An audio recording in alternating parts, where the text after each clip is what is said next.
কিভাবে ট্রান্সফরমেশন আমাদেরকে করতে হয়।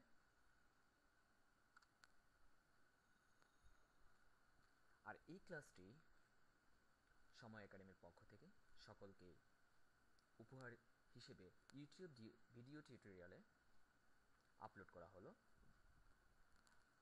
আশা করি সকল ছাত্রছাত্রীবৃন্দরা, বিশেষ করে এসএসসি এবং এইচএসসি ক্লাসের ছাত্রছাত্রীবৃন্দরা খুব বেশি উপকৃত হবে। এই ক্লাসটিতে আমি বিশেষ করে কিছু শর্ট টেকনিক অ্যাপ্লাই করেছি, যা ট্রান্সফরমেশনের জন্য খুব উপকারী এবং ছাত্রছাত্রীরা খুব বেশি উপকৃত হবে ইনশাল্লাহ। বন্ধুরা, ট্রান্সফরমেশন করাটা কি এতই কঠিন? আমার মতে মোটেই না। বন্ধুরা, আজ তোমাদের কিছু শর্ট টেকনিক শেখাবো, যা জানা থাকলে ট্রান্সফরমেশন করাটা একেবারে পানির মতন। আশা করি তোমরা সকলে এতে উপকৃত হবে ইনশাল্লাহ। আজ আমাদের বিষয়টি হচ্ছে কিভাবে simple, complex and compound transformation করতে হয়। একটু মনোযোগ দিয়ে অনুসরণ করলেই ইংরেজিতে তোমরাই হবে সেরা ইনশাল্লাহ। বন্ধুরা, আসো আজ আমরা সিম্পল, কমপ্লেক্স, কম্পাউন্ড করাটা শিখে নিই। বন্ধুরা, এখানে দেখা যাচ্ছে সিম্পল, কমপ্লেক্স, কম্পাউন্ড, অর্থাৎ সিম্পল থেকে কিভাবে কমপ্লেক্স করতে হয় এবং কমপ্লেক্স থেকে কিভাবে সিম্পলে যেতে হয়, আবার কমপ্লেক্স থেকে কিভাবে কম্পাউন্ডে যেতে হয় এবং কম্পাউন্ড থেকে কিভাবে সিম্পলে যেতে হয়, কম্পাউন্ড থেকে কিভাবে সিম্পল, সিম্পল থেকে কিভাবে কম্পাউন্ডে যেতে হয়, এই বিষয়টি নিয়ে আজকে আমরা কিছু টপিক আলোচনা করব। আশা করি তোমরা খুব ভালো করে মনোযোগ সহকারে অনুসরণ করবে। বন্ধুরা, প্রথমেই আসো কোনো একটি চেনার উপায়, একটি শর্ট টেকনিক তোমাদেরকে শেখাচ্ছি। কোনো সেন্টেন্সে টু অ্যান্ড টু উল্লেখ থাকলে, to dot dot dot to উল্লেখ থাকলে সেই সেন্টেন্সটি নিঃসন্দেহে সিম্পল সেন্টেন্স হিসেবে গণ্য হবে। এই সকল সিম্পল সেন্টেন্সগুলোকে আমরা কমপ্লেক্স সেন্টেন্সে রূপান্তর করতে গেলে আমরা ব্যবহার করি so dot dot dot that, এবং পরবর্তী ক্লজটিতে ক্যান অথবা কুড নট ব্যবহৃত হয়, অর্থাৎ পরবর্তী ক্লজটি অবশ্যই নেগেটিভ হবে। আর এই সকল সেন্টেন্সগুলোতে আমরা কম্পাউন্ড করতে গেলে অ্যান্ড শব্দটি ব্যবহার করি। বন্ধুরা, আসো এবার আমরা জেনে নিই এক্সাম্পলের মাধ্যমে। যেমন, he is to seek to walk. এখানে টু অ্যান্ড টু দুটি ওয়ার্ড খুঁজে পাচ্ছি। এটি দেখেই আমরা বুঝতে পারতেছি যে এই সেন্টেন্সটি নিঃসন্দেহে সিম্পল সেন্টেন্স। এবং এখানে দেখা যাচ্ছে লাল দাগ দেওয়া, লাল রং করা এবং লাল রং করা দুটির নিচে আন্ডারলাইন করা আছে, অর্থাৎ এই শর্ট টেকনিকটি দেখে আমরা চিনতে পারবো যে এই সেন্টেন্সটি সিম্পল সেন্টেন্স। এখন এই সিম্পল সেন্টেন্সটিকে আমরা যদি কমপ্লেক্স সেন্টেন্সে রূপান্তর করতে যাই, তাহলে সো অ্যান্ড দ্যাট ব্যবহার করতে পারি, সো দ্যাট ব্যবহার করব। এখন কিভাবে করব আসো দেখে নেই।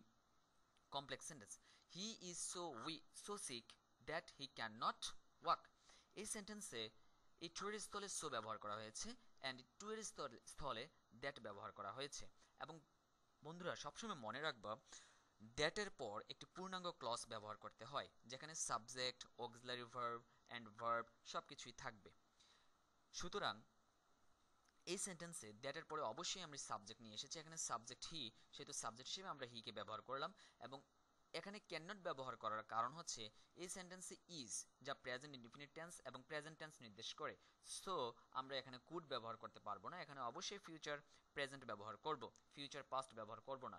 যদি এখানে ইজের স্থলে ওয়াজ ব্যবহার হতো, তাহলে এখানে আমরা ফিউচার পাস্ট ব্যবহার করতাম, অর্থাৎ কুড ব্যবহার করতাম। আশা করি তোমরা খুব ভালো করেই বুঝতে পেরেছো। এখানে তোমাদের সুবিধার্থে আমি এটির বাংলাটিও উপস্থাপন করেছি।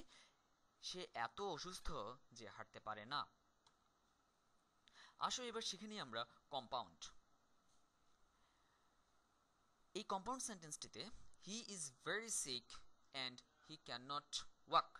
হি ইজ ভেরি সিক এই সেন্টেন্সটিতে অ্যান্ড দ্বারা দুটি ক্লজকে যুক্ত করা হয়েছে। অ্যান্ড দ্বারা দুটি ক্লজকে যুক্ত করা হয়েছে। হি ইজ ভেরি সিক একটি principal clause and he can not walk, he can not walk এটি আরেকটি প্রিন্সিপাল ক্লজ অ্যান্ড দ্বারা যুক্ত করা হয়েছে। আশা করি তোমরা দেখেই বুঝতে পেরেছো এবং ধরতে পেরেছো সে খুব অসুস্থ এবং সে হাঁটতে পারে না। এসো এবার আমরা শিখে নেই বিকজ অফ প্লাস ভার্বের সাথে আইএনজি, অর্থাৎ কোনো সেন্টেন্সে বিকজ অফ প্লাস ভার্বের সাথে আইএনজি যদি উল্লেখ থাকে সেটি নিঃসন্দেহে সিম্পল সেন্টেন্স। এই সকল সিম্পল সেন্টেন্সকে কমপ্লেক্সে রূপান্তর করতে গেলে সিন্স, অ্যাজ, বিকজ ব্যবহৃত হয় এবং কম্পাউন্ডে রূপান্তর করতে গেলে দুটি ক্লসের মাঝখানে এন্ড ব্যবহার করি। আসো এক্সাম্পলে যাই। যেমন simple sentence, because of working hard, because of plus মূল ভার্বের সাথে আইএনজি যুক্ত করা আছে।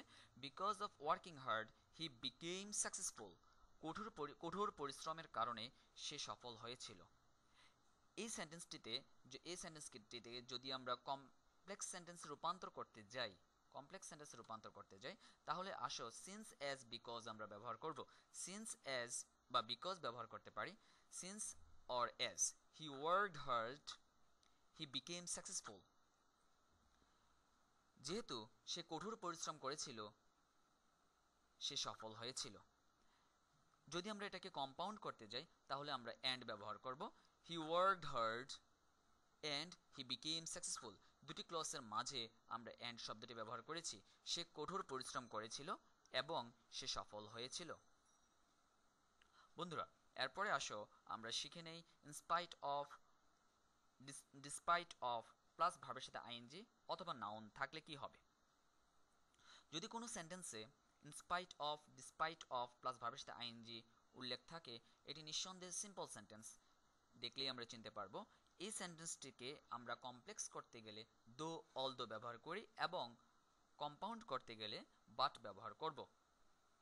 সিম্পল সেন্টেন্স যেমন in spite of being, in spite of plus ভার্বের সাথে আইএনজি যুক্ত করা আছে, বি ভার্ব প্লাস আইএনজি যুক্ত করা আছে। ইনস্পাইট অফ বিং নটি হি ইজ ব্রিলিয়ান্ট, দুষ্ট হওয়া সত্ত্বেও সে মেধাবী। এই সেন্টেন্সটিকে যদি আমরা কমপ্লেক্স করতে যাই তাহলে দো, অলদো ব্যবহার করব। যেমন দো হি ইজ নটি হি ইজ ব্রিলিয়ান্ট, যদিও সে দুষ্ট সে মেধাবী। যদি কম্পাউন্ড করতে যাই তাহলে হি ইজ নটি but he is brilliant. But দ্বারা দুটি বিরোধিতার্থক শব্দে ব্যবহৃত হয়,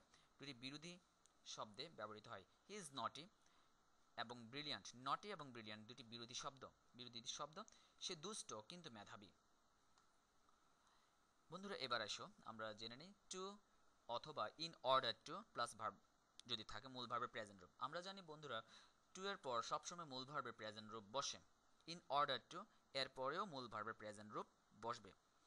যদি কোনো সেন্টেন্সে টু প্লাস মূল ভার্ব প্রেজেন্ট রূপ খুঁজে পাই তাকে কমপ্লেক্স করতে গেলে সো দ্যাট একসাথে বসে, so that dot dot dot can অথবা কুড ব্যবহৃত হবে। পরবর্তী ক্লজটি অবশ্যই অ্যাফার্মেটিভ হবে, এখানে কখনো ক্যান নট অথবা কুড নট ব্যবহার করব না। এবং কম্পাউন্ড করতে গেলে এন্ড অথবা এন্ড দাজ শব্দটি ব্যবহার করি। যেমন হি studies hard to cut a good result. এই সেন্টেন্সে টু প্লাস মূল ভার্ব প্রেজেন্ট রূপ ব্যবহার করা আছে। এই সেন্টেন্সটি দেখে টু প্লাস মূল ভার্ব প্রেজেন্ট রূপ এই রূপটি দেখেই আমরা বুঝতে পারছি এই সেন্টেন্সটি সিম্পল সেন্টেন্স। সে ভালো ফলাফল করতে খুব বেশি পড়াশোনা করে। এই সেন্টেন্সটিকে টু প্লাস মূল ভার্ব প্রেজেন্ট রূপ দেখে আমরা চিনতে পারছি সিম্পল সেন্টেন্স। একে কম্পাউন্ড করতে গেলে অবশ্যই সো দ্যাট ব্যবহৃত হয়। যেমন হি স্টাডিজ হার্ড সো দ্যাট, এই টু এর স্থলে সো দ্যাট। আমি আগেই বলেছি দ্যাটের পর একটি পূর্ণাঙ্গ ক্লজ বসে, সুতরাং এখানে সাবজেক্ট, অক্সিলারি ভার্ব সবকিছুই আসবে। That he can cut a good result. এই সেন্টেন্সটিতে নেগেটিভ সেন্টেন্স ব্যবহৃত হয়নি। এই সেন্টেন্সটা নেগেটিভ হয়নি কারণ টু প্লাস মূল ভার্ব প্রেজেন্ট রূপ যখন থাকবে তখন এটা নেগেটিভ হবে না। কম্পাউন্ড করতে গেলে আমাদেরকে ব্যবহার করতেছি এন্ড অথবা and thus. He studies hard and thus he can cut a good result. সে খুব বেশি পড়াশোনা করে এবং এভাবে সে ভালো ফলাফল করতে পারে। আশা করি বন্ধুরা তোমরা খুব ভালো করেই বুঝতে পেরেছো। Thank you. আজকের এই ক্লাসটি এতটুকুই সমাপ্ত।